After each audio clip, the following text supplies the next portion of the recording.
ماشاءالله ډیر رپیږي ما ته قاری صاحب نه نشم ورتلل تا وې ته به څنګه بیان کوم مې راځه تا ته ما یو مش محنت کړی دی تا ته ما محنت کړی دا به پرې منبر باندې اوس پته لګي د عوامو ته به اوس ښه انشاءالله ولادي نو ډېر ملګري وو یاره قاری صاحب بیان نه راځي نو اوس په کنجوسي نه کوي بیان به ګوره انشاءالله د دې نوم دی احسان الله او د پلار نوم دی بادشاه زاده احمد الله وبرکاته زمونږ سره بل ښکلی ګل ماشاءالله ښایسته الله والا سړی ماشاءالله ښایسته طالب علم ماشاءالله ډېر رپیږي ما ته قاری صاحب نه نشم ورتلل تا وې ته به څنګه بیان کوم مې راځه تا ته ما یو مش محنت کړی دی تا ته ما محنت کړی دا به پرې منبر باندې اوس پته لګي د عوامو ته به اوس ښه انشاءالله ولادي نو ډېر ملګري وو یاره قاری صاحب بیان نه راځي نو اوس په کنجوسي نه کوي بیان به ګوره انشاءالله د دې نوم دی احسان الله او د پلار نوم دی بادشاه زاده اگر کې مسافر یې تا نظر شمه ته ته ما د خپل بچی را لګلی دی الحمدلله تاسو بچي موږ ټیم نه دی ضایع کړی نه به ضایع کړو انشاءالله ولادي د دې سره سره سبق د حفظ سره ته موږ د اخلاقو خبرې هم ښیو بیان طریقه به ته هم ښیو دغه شان نور ته چې کوم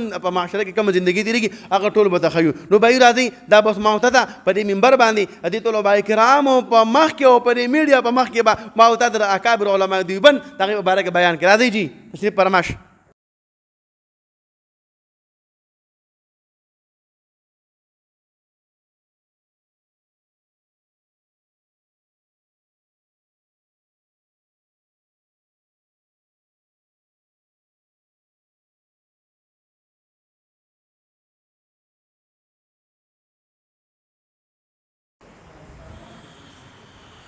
السلام عليكم ورحمة الله وبركاته. خملګرو ټول نه مخکې دا ډېر ګران کار دی دومره طلبه کرام وګوره راواړوه ماشاءالله دومره طلبه کرام او د هغې په مخ کې ماشاءالله سلام کول ډېر ګران کار دی احسان الله پرشر مه اخله ښه نو ټینشن تا ته ماشاءالله محنت شوی دی منبر ته ورخېږه شابه دا ستا ځګی دی ښه دا د عوامو ځګی نه دی شاباس ماشاءالله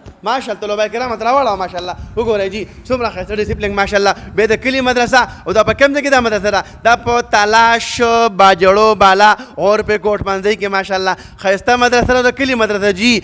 ځینې ملګري بیا اکثره موږ ته ټلیفون کوي قاري دا مدرسه کوم ځای کې ده موږ خپل ماشومان درلېږو یاره موږ پسې نور ماشومان مه رالېږي جي مدرسه ډېره ډکه ده ما انتظار کړي الله خیر دو تربیت وشي دا هم ډېر غټ شکر دی الله احسان دی جي نو خفه کېږو مه نو راځئ جي اوس ما ورته د راملګرې د اکابر علما دیوبند په باره کې مختصر بیان که بیان غټ دی خو زه به د خیر دی بې لږ کټ کم مطلب دا دی چې خیر د بیان ډېر غټ دی او نیم به ته وکړي دا هم غټ خبره ده مطلب مې په دې کې دا چې یو ملګری دلته کې منبر باندې کېناستل که نه دا ګران کار دی جي طالبه یریږه مه ګران کار نه دی زما او ستا کار دی ښه د عوامو کار نه دی ورځه پې شاباس تیز وایه شاباس الحمد لله والصلاة والسلام على سيد الأنبياء والمرسلين الحمد لله الذي أرسلنا شجرة طيبة أصلها ثابت وفرعها في السماء والصلاة والسلام على سيد الأنبياء والمرسلين أما بعد इस बज़्म जुनूँ की दीवान की हर राह से पहुँची यज़दा तक इस बज़्म जुनूँ की दीवान की हर राह से पहुँची यज़दा तक है आम हमारी अफसानी दीवारी चमन से ज़िंदा तक हज़रात इस्लामी किराम और मोहतरम उलमा किराम मैं हैरान जो परेशान का इस मुख्तसर वक़्त में इस अज़ीम शान मौजू से मुराद है अकाबिर उलमा देवबंद और यकीनन हमारे समझ में भी नहीं